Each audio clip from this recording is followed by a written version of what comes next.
Kucing gurun liar atau Lynx Cat alias kucing karakal dikabarkan telah menyerang tentara Israel buntut lingkungannya dirusak. Kini kucing gurun liar itu bak menjadi agen Hamas. Mengutip Tribun News pada 25 Maret, insiden penyerangan oleh karakal ke IDF itu terjadi di Gurun Nakab. Dilaporkan beberapa tentara Israel terluka imbas serangan karakal itu. Pihak berwenang menduga perilaku karakal yang juga dikenal sebagai Lynx Cat yang tidak biasa tersebut mungkin dipengaruhi oleh kedekatannya dengan pangkalan militer, di mana yang mungkin membuatnya terbiasa dengan kehadiran manusia sehingga ia mendekati tentara dan menggigit mereka.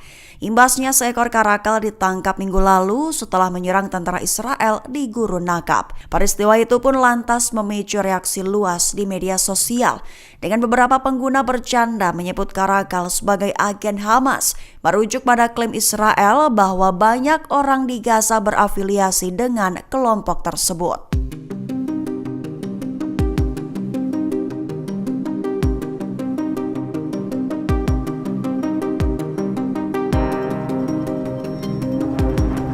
Hamas didesak mundur oleh Partai Fatah yang dipimpin oleh Presiden Palestina Mahmud Abbas. Tujuannya diklaim demi berakhirnya penderitaan rakyat dan demi keberadaan warga Palestina yang aman. Mengutip Tribun News pada 25 Maret, desakan itu diutarakan lewat juru bicara Fatah, Monter Al-Hayek, dalam pernyataannya. Lebih tepatnya, ia menjelaskan bahwa situasi di jalur Gaza saat ini sangat mengkhawatirkan. Dengan begitu, Hamas didesak harus mengundurkan diri dari pemerintahan dan mengakui sepenuhnya, terkhusus bahwa pertempuran di depan akan berujung pada berakhirnya keberadaan warga Palestina yang aman. Al-Hayek menekankan pentingnya Hamas menunjukkan belas kasihan kepada warga Gaza, terutama kepada anak-anak, wanita, dan pria yang tertangkap dalam situasi sulit. Meskipun permintaan itu telah diajukan, hingga saat ini Hamas belum memberikan komentar resmi mengenai desakan dari Fatah tersebut.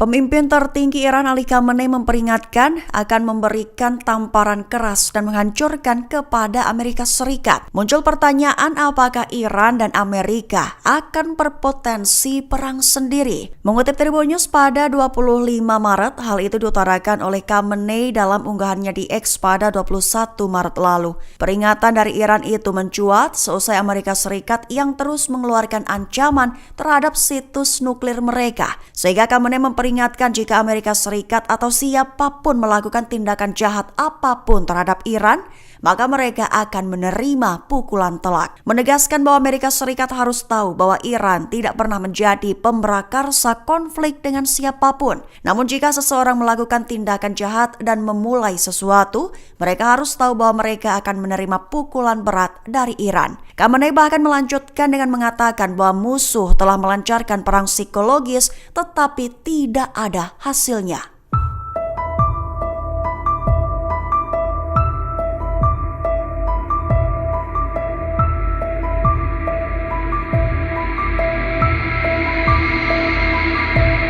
Roket milik Brigade Al-Quds menggempur banyak pemukiman Israel, menyebabkan sirine berturut-turut berbunyi, klaim sebagai balasan atas agresi Israel sebelum-sebelumnya. Mengutip Al-Mayadin pada 25 Maret, hal itu diumumkan oleh Brigade Al-Quds, sayap militer Gerakan Jihad Islam Palestina pada Senin 24 Maret 2025. Pendudukan Israel mendapat serangan dari Gaza saat Brigade Al-Quds Jihad Islam Palestina menembakkan roket ke beberapa pemukiman Israel, antara lain di pemukiman Sderot, Netiv, Ha'asarah, Hikim, dan pemukiman di sekitar Gaza yang diduduki. Media Israel melaporkan bahwa sirine serangan udara berbunyi di Sderot dan sekitarnya untuk kedua kalinya berturut-turut, menandakan datangnya tembakan roket. Eskalasi itu terjadi saat perlawanan Palestina terus membalas agresi Israel di Gaza dan pembantaian yang sedang berlangsung terhadap warga sipilnya.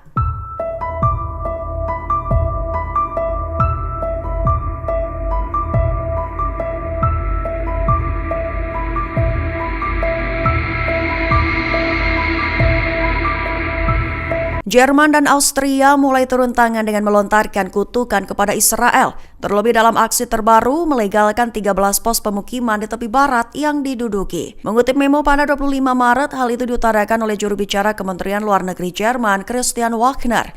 Ia menekankan bahwa langkah kontroversial itu melanggar hukum internasional dan menghambat upaya menuju solusi politik untuk konflik tersebut.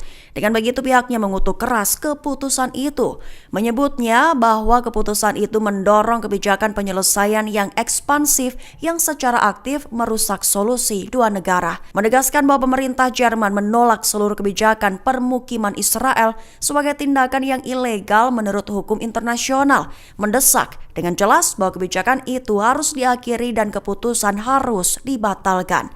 Ia juga menyuarakan kekhawatiran Jerman dengan mengatakan bahwa Austria mengecam penunjukan 13 pos terdepan Israel sebagai permukiman baru di tepi barat yang semakin merusak prospek solusi dua negara. Kedua pihak pun mendesak Israel segera batalkan keputusan itu dan desak segera akhiri kebijakan permukiman ilegalnya yang disebut melanggar hukum internasional.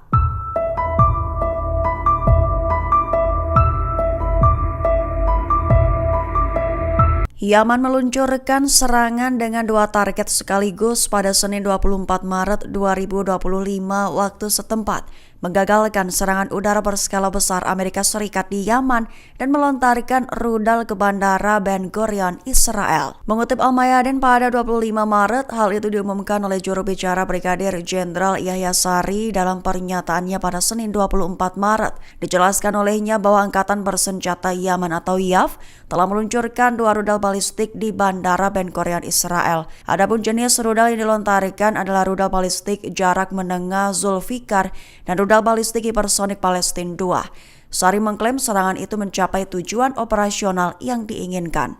Sementara itu, dalam menghadang serangan Amerika Serikat di Yaman, Sari juga berikan penjelasan.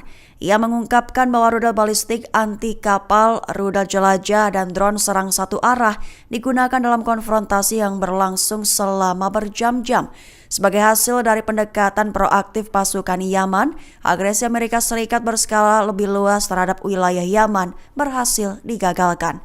Menekankan bahwa ini adalah putaran kedua bentrokan antara YAF dan Angkatan Laut Amerika Serikat di Laut Merah dalam 24 jam terakhir. Amerika Serikat membenarkan rencana menyerang Houthi Yaman, membuat obrolan grup bernama kelompok kecil PC Houthi dan tak sengaja memasukkan seorang jurnalis. Mengutip Al-Mayadin pada 25 Maret, The Atlantic pada Senin 24 Maret menerbitkan laporan terbaru. Isinya merinci pelanggaran keamanan operasional yang sangat tidak biasa dalam pemerintahan Donald Trump. Mengungkap bahwa seorang jurnalis secara tidak sengaja dimasukkan dalam obrolan grup signal pribadi di mana pejabat tinggi Amerika Serikat mengkoordinasikan serangan militer di Yaman. Diketahui obrolan itu melibatkan Menteri Pertahanan Pete Hegseth, Penasehat Keamanan Nasional Michael Waltz, Wakil Presiden J.D. Vance, dan lain-lain. Menampilkan diskusi terperinci mengenai waktu, target, dan paket senjata hingga informasi yang biasanya terbatas pada sistem pemerintah yang dirahasiakan.